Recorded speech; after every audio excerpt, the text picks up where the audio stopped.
All right, so we all want to get smarter, right? We want to learn new things. We want to build better habits. Absolutely. But who has time to wade through a million books and articles? Yeah, And that's where we come in, right? exactly. Today, we are going deep on James Clear's Atomic Habits. Atomic habits. Yeah, we're going to break down all the core ideas, give you the need to know so you can take action. That's the goal, right? To make these complex topics accessible so people can actually use this information in their own lives. Absolutely. So if you haven't read Atomic Habits, this is going to be a great intro. Yeah. And even if you have read it, hopefully this will be a nice little refresher course.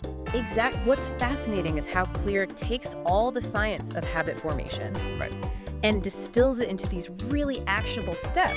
And what we want to show you today is how these tiny, seemingly insignificant improvements each day can compound into some seriously impressive long-term results. Okay, Atomic Habits. So it's not about these huge, leaps and bounds. Right. It's these small 1% gains every single day. Yes, exactly. It almost feels too simple to be effective. It might seem that way at first, but think about it like this. Okay. A 1% improvement each day isn't just 36.5% better at the end of the year. Right. It's actually closer to being 37 times better due to the compounding effect. Wow. So those small changes, they really add up for better or for worse, and that is a key insight from Clear. So let's get practical. Uh-huh. How do we actually build these good habits? So Clear lays out these 4 laws of behavior change. And the first one is make it obvious. So what does that really mean for you? So it's all about making the cues for your desired habit really obvious, Okay. visible, and easy to act on.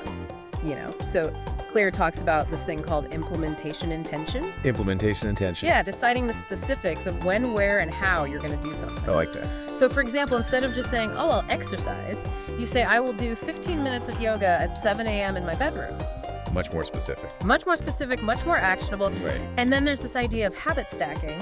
Habit stacking. Yeah, which is basically linking a new habit to an existing one. So, after I brush my teeth, I will floss. That's a great one. I feel like we've all heard that one. It's a classic for a reason. Yeah. And it makes sense, right? Right. Because you're already doing this thing. You're just adding this one little extra thing to it. Yeah, you're setting yourself up for success by making it so easy to remember and initiate. Yeah, absolutely. Okay, so the second law is make it attractive. How do we actually want to do these things right? Yeah. Because sometimes I don't want to go to the gym. Exactly. Motivation is crucial. Clear emphasizes the importance of linking habits to things you genuinely enjoy. Right. So you can create an environment where the cues for your desired habits are more appealing. So give me an example of that. Sure. So let's say you want to drink more water. Keep a stylish water bottle on your desk Oh, yeah. where you'll constantly see it. So it's kind of a reminder, but it's also something that you like looking at. Exactly. It's about making the habit something that you actually look forward to. That makes sense. All right. Law number 3, make it easy. This one feels pretty straightforward. The less effort required, the more likely we are to stick with it. Precisely reduce the friction associated with the habit. So if you want to read more, leave a book by your bed. Oh, that's a good one. If you want to eat healthier, prep some snacks in advance. I like it. Small steps to lower that barrier to entry make a big difference. Big difference. Okay, and then the final law for building good habits. Make it satisfying. How do we make sure we feel good about doing these things so we actually want to keep going? Well, we're more likely to repeat behaviors that give us a sense of immediate reward. That makes sense.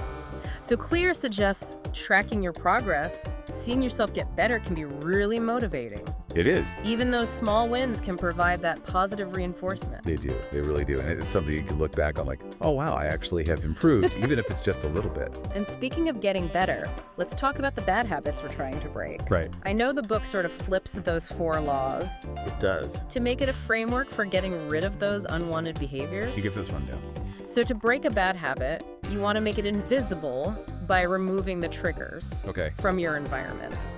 Make it unattractive by focusing on the downsides. Yeah. Make it difficult by increasing the effort required. And then make it unsatisfying by removing any immediate pleasure or even adding in some negative consequences. I like that. Added some negative consequences, like a little punishment. Right, So exactly. you don't want to do it again. You want to associate that bad habit with something negative so you're less likely to repeat it. Makes sense. Okay, so one of the big things that really resonated with me in the book is how our habits are tied to our identity. Oh, absolutely. right? It's not just about the actions themselves, but who we see ourselves becoming. It's a fundamental shift in perspective. Clear argues that lasting habit change comes from identity change. Oh, I like that.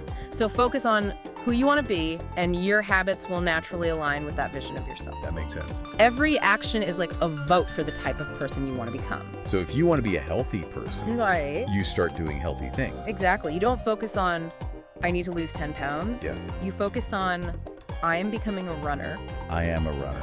I am someone who prioritizes movement.